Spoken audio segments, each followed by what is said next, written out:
Marami sa mga kabataan ngayon ang hindi alam ang tunay na dahilan ng EDSA Revolution na nangyari noong taong 1986. Marahil ay iba ang turo ng libro sa mga eskwelahan sa kung ano ba talaga ang EDSA Revolution, bakit ito nangyari, at ano ang mga naging epekto nito sa ating bansa. Sa aking sariling pananaliksik, sinubukan kong balansin ang maganda at hindi magandang dulot ng EDSA Revolution noong 1986. Naghanap ako ng mga magagandang idinulot nito sa ating bansa, subalit ang mga nakikita ko ay walang mga patotoo at pawang mga opinyon lamang at kuro-kuro ng mga taong sabihin na nating nagmamarunong. Sinubukan ko naman ngayon na maghanap ng mga masasamang epekto ng EDSA Revolution sa ating bansa. At eto na nga, tumambad sa akin ang sandamakmak na masasamang naidulot ng EDSA Revolution noong 1986 na hindi na lamang basta kwento dahil may pagpapatotoo ang karamihan. Para sa listahan natin ngayon, alamin natin ang ilan sa napakaraming naging masamang epekto ng EDSA Revolution noong 1986. Pero bago tayo magpatuloy,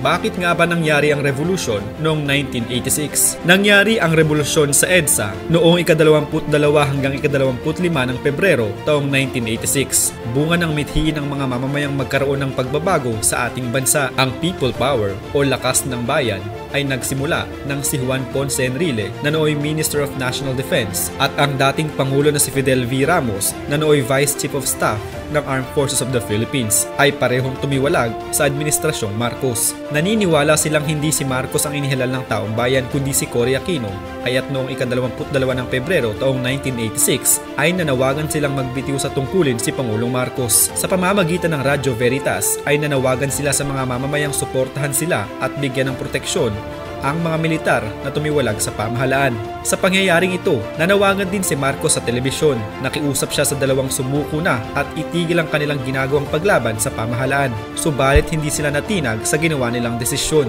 Lalong tumibay ang kanilang loob nang manawagan sina Jaime Cardinal Sin at Agapito Aquino, kapatid ng yumaong Benigno Aquino Jr. na magpunta ang mga tao sa EDSA sa paligid ng Camp Crame at Camp Aguinaldo kung saan nagtatago sina Enrile at Ramos kasama ang iba pang mga sundalo. Ilang saglit lamang at dumagsa ng napakaraming tao sa EDSA. Ang ilan ay may daladalang mga pagkain para sa sundalo, mga rosaryo at mga bulaklak. At dito na nga ganap na nagsimula ang people power sa EDSA o EDSA 1. Ngayong alam nyo na, simulan na natin ang ating listahan.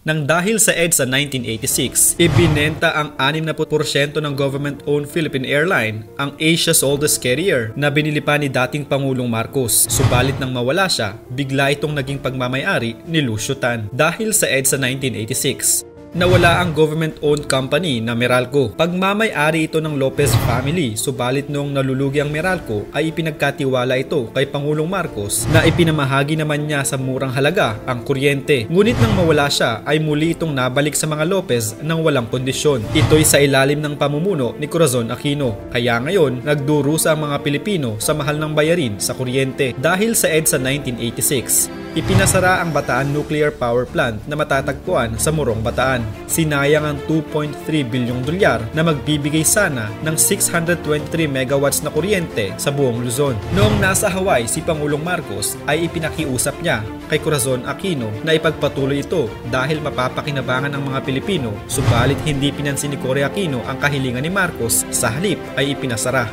Dahil sa EDSA 1986, ibinenta ang 60% ng government-owned ang Petron Corporation na ngayon ay may kaugnayan kay Fidel Ramos na nooy kasama sa mga traidor na nagpatalsik kay dating Pangulong Marcos. Nang dahil sa EDSA 1986, ibinenta ang 61% ng lupa ng Food Terminal Incorporated na matatagpuan sa Taguig noong Nobyembre taong 2012, panahon ng panunungkulan ni Noynoy Aquino. Naibenta ang 74 na hektarya ng lupa sa Ayala Land sa halagang 24.3 bilyong piso. At sa ngayon ay mas kilala na ang lugar na ito bilang Arca South. Sa kasalukuyan ay may 64 na hektarya na lamang na lupa ang natira sa FTI. Dahil sa EDSA 1986, pinalitan ang dating pangalan ng Manila International Airport at ginawa itong Ninoy Aquino International Airport. Pero lingid sa kaalaman ng ilan, ang senador na ito ay may kasong treason noong 1977. Dahil sa EDSA 1986, nawala ang government-owned Manila Transit Corporation sa Metro Manila. Isa ito sa mga dating programa ni Imelda Marcos na nooy tinatawag na Love Bus. kung saan ang mga pasahero noon ay may disiplina sa pagsakay, hindi nagtutulakan at maayos na pumipila.